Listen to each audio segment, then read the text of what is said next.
বন্ধুরা নমস্কার। বন্ধুরা, লোকসভা নির্বাচনের আগে আমি বারবার আপনাদেরকে বলেছিলাম যে এবারের লোকসভা নির্বাচনে কোনো রাজনৈতিক দল একক সংখ্যাগরিষ্ঠতা পাবে না এবং বিজেপির ভেতরের যে অবস্থা সেই অবস্থা অনুযায়ী লোকসভা সংখ্যাগরিষ্ঠতা না পেয়ে সরকার বানালেও বিজেপির ভেতরের আভ্যন্তরীণ দ্বন্দ্ব, কোন্দল এবং বিভিন্ন গোষ্ঠীবাজি একদম প্রকাশ্যে চলে আসবে এবং সেগুলোকে সামলাতে দলকে হিমশিম খেতে হবে। আপনারা গত কয়েক মাসের চিত্রটা দেখেছেন এবং বর্তমানে যেটা সবচেয়ে বেশি করে দেখছেন সেটা হলো বিজেপির অনেক দিন আগে, গত বছরের শেষের দিকে সাংগঠনিক নির্বাচন শুরু হলেও এখনো পর্যন্ত দল অনেকগুলো রাজ্য সভাপতি নিযুক্ত করতে পারছে না। সর্বভারতীয় সভাপতি নিযুক্ত করার কাজটা বারবার তাকে ঠেলে দিতে হচ্ছে। সে এখনো পর্যন্ত করতে পারেনি। আর না করতে পারার একটা বড় কারণ হিসেবে দেখা হচ্ছে যে রাজ্যে রাজ্যে একমত হতে পারছে না। রাজ্যে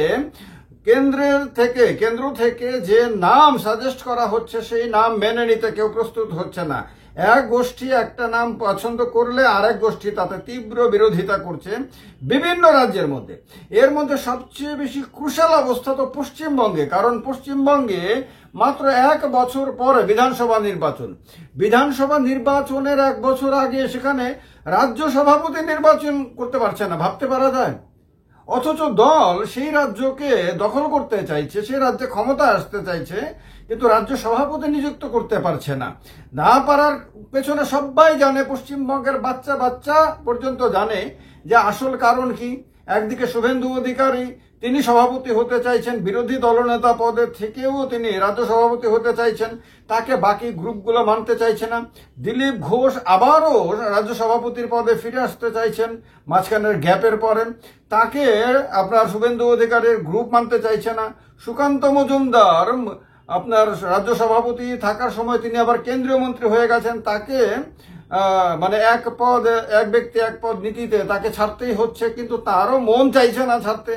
তো এছাড়াও আরো অনেকে রয়েছে যারা রাজ্য সভাপতি হতে চাইছেন, কারণ তাদের ধারণা যে রাজ্য সভাপতি থাকার সময় যদি ঘটনাক্রমে দল ক্ষমতায় চলে আসে তাহলে এরপরে মুখ্যমন্ত্রী পদের দাবিদার হয়ে ওঠা সম্ভব হবে। আর মুখ্যমন্ত্রী না হতে পারলে অন্ততপক্ষে একটা বড় পদ পেতে পারবে। এই কারণে এই অবস্থাতে কেউ কাউকে মানতে চাইছে না। আপনারা জানেন যে অনেকগুলো রাজ্যেই আপনার রাজ্য সভাপতি এই কারণেই বিজেপি কেন্দ্রীয় নেতারা নিযুক্ত করতে পারছে না। একবার ভাবেন 2019 সালের কথা। 2019 সালে বিজেপির রাজ্যে সভাপতি নিযুক্ত করতে তেমন কোনো বেগ পেতে হয়নি। সামান্য গোষ্ঠীবাদী সবসময় থাকবে, কিন্তু সেটা কখনোই মাথাচাড়া দিয়ে এতটা উপরে উঠতে পারেনি যে কেন্দ্রীয় নেতাদের ইচ্ছাকে পর্যন্ত তারা অস্বীকার করবে। কেন্দ্রীয় নেতারা কাউকে চাইছে, আর এখানে রাজ্যে তার বিরোধিতা করে ত্রিপুরায়, পশ্চিমবঙ্গে, বিভিন্ন রাজ্যে আপনার তারা অন্য কারোর নাম সাজেস্ট করছে। এটা 2019 সালে কল্পনা করা যেত? 2019 সালে এটা কল্পনার মধ্যেও ছিল না। 2019, 2015, 2014-তে নরেন্দ্র মোদী লোকসভা নির্বাচনে আপনার দেশের প্রধানমন্ত্রী হওয়ার পর এবং বিরাট শক্তিশালী নেতা হিসেবে উঠে আসার পর সম্পূর্ণ বিজেপিটা তার ইচ্ছা নির্ভর হয়ে যায়। তিনি যাকে চেয়েছেন, যখন চেয়েছেন পদ থেকে সরিয়েছেন, যখন যাকে চেয়েছেন একেবারে অজ্ঞাত অবস্থা থেকে তুলে এনে একদম শীর্ষস্থানে বসিয়ে দিয়েছেন। যেরকমটা যিনি চেয়েছেন, প্রশ্ন করার মতন কেউ ছিল না, কারোর অপছন্দের কথা বলার মতন দুঃসাহস কেউ দেখাতে পারেনি কোনোদিন। সেই নরেন্দ্র মোদী এখনো প্রধানমন্ত্রী আছেন, সেই অমিত শাহ এখনো দলের পুরো নিয়ন্ত্রণ নিজের হাতে নিয়ে রেখেছেন, কিন্তু তারপরেও তাদের কথা রাজ্যে আর কাজে লাগছে না। হ্যাঁ, ঠিক আছে যে শেষ পর্যন্ত তাদের দেওয়া নামই হয়তো মেনে নিতে বাধ্য হবে, অন্যথায় দল বিরোধী কাজের জন্য বিভিন্ন জনকে শাস্তি দেওয়া হবে, এই ভয়ে হয়তো মেনে নেবে। কিন্তু এবার আর প্রশ্নাতীত ভাবে তাদের নেতৃত্বকে কিন্তু রাজ্যে কিন্তু স্বীকার করছে না, স্বীকৃতি দিচ্ছে না, যার ফলে বিভিন্ন রাজ্যে আপনার রাজ্য সভাপতি নিযুক্ত করতে গিয়ে দলকে এখনো হিমশিম খেতে হচ্ছে। যে কাজটা আপনার জানুয়ারি মাসের মাঝামাঝি নাগাদ শেষ হয়ে যাওয়ার কথা, কমপ্লিট হয়ে যাওয়ার কথা। সেই কাজটা জানুয়ারি মাস শেষ হয়ে গেছে, ফেব্রুয়ারি মাস শেষ হয়ে গেছে, মার্চ মাস শুরু হয়ে গেছে, এখনো পর্যন্ত কমপ্লিট করতে পারেনি পার্টি।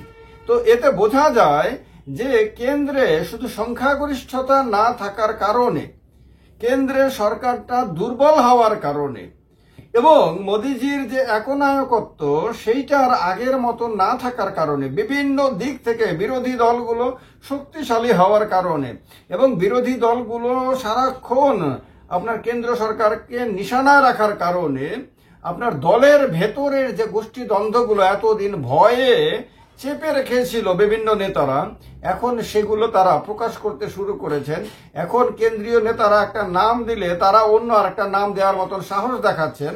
কেন্দ্রীয় নেতারা এক রাস্তা চলার কথা বললে তারা অন্য রাস্তাতেও যে চলা সম্ভব সেই কথাটা বলে দিতে পারছেন। এটা শুধুমাত্র ওই যে আপনার সংখ্যাগরিষ্ঠতা হারিয়ে নির্ভর হয়ে অনিশ্চিত রাজনীতি করতে বাধ্য হয়েছে তার কারণে, এবং এইটা যত দিন যাবে তত আরো বেশি করে প্রকট হবে।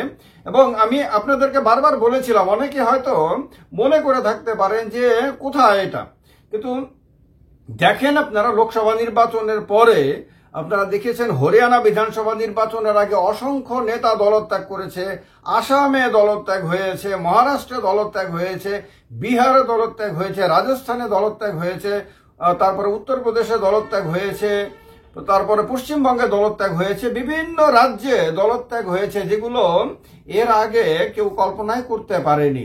এবং এখন যে ধরনের সংবাদ একটু একটু করে বেরিয়ে আসছে তাতে হরিয়ানা, রাজস্থান, মহারাষ্ট্র এই তিনটি রাজ্যের মধ্যেও দলের ভেতরে ক্ষোভ কিন্তু দিনে দিনে এমন ভাবে বৃদ্ধি পাচ্ছে যে কোনো একটা সময় সরকারটা টিকিয়ে রাখার জন্য হয়তো সমস্যা তৈরি হতে পারে। এই রকম একটা অবস্থা বিজেপি চলে এসেছে। এখন কথা হলো যে যখন কোনো দল অতিরিক্ত ক্ষমতা ভোগ করে ফেলে, যখন ক্ষমতায় ওপরের দিকে ওঠারও একটা লিমিট থাকে, সেই লিমিটটা যদি একদম ফাইনাল লিমিটে যদি ফাইনাল স্তরে যদি পৌঁছে যায়, তাহলে তাকে আর ওপর দিকে ওঠার আর কোনো সুযোগ থাকে না, তাকে তখন নিচের দিকে নামতে হয়। এটাই সায়েন্স, এটাই বিজ্ঞান। ওপরের দিকে ওঠার একটা সীমা থাকে মানুষের জন্য, আর কি অন্য কোনো প্রাণীর জন্য থাকে কিনা সেটা আরেকটা ব্যাপার, বা অদৃশ্য শক্তির জন্য থাকে কিনা সেটা আরেকটা ব্যাপার, সে নিয়ে আমি কিছু বলবো না।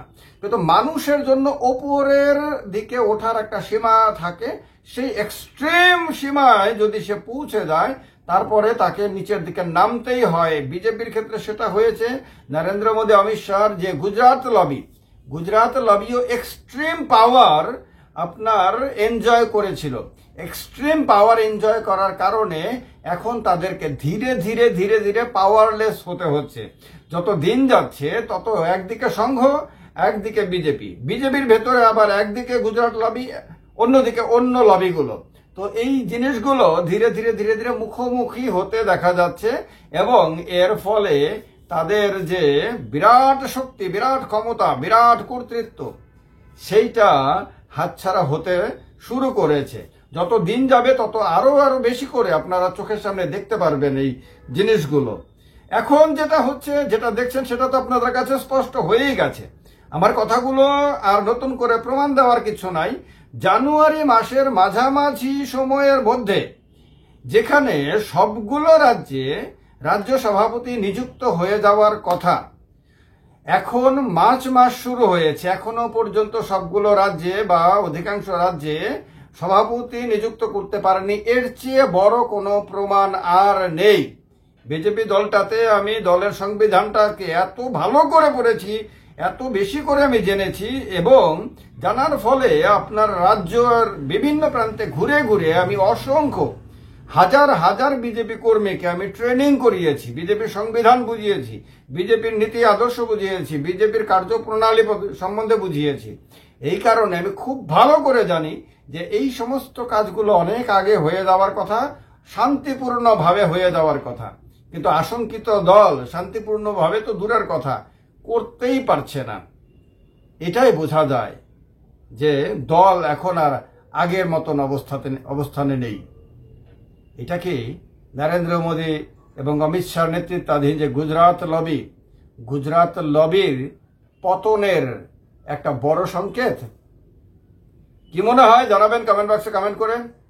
ভিডিওটা ভালো লাগুক আর না লাগুক শেয়ার করে দেবেন, যাতে বেশি সংখ্যক মানুষ জানতে পারে, আলোচনার সঙ্গে যুক্ত হতে পারে। এটাই গণতন্ত্র। অপছন্দ হলেও শেয়ার করবেন, এটাই ডেমোক্রেসি। জয় হিন্দ, বন্দে মাতরম।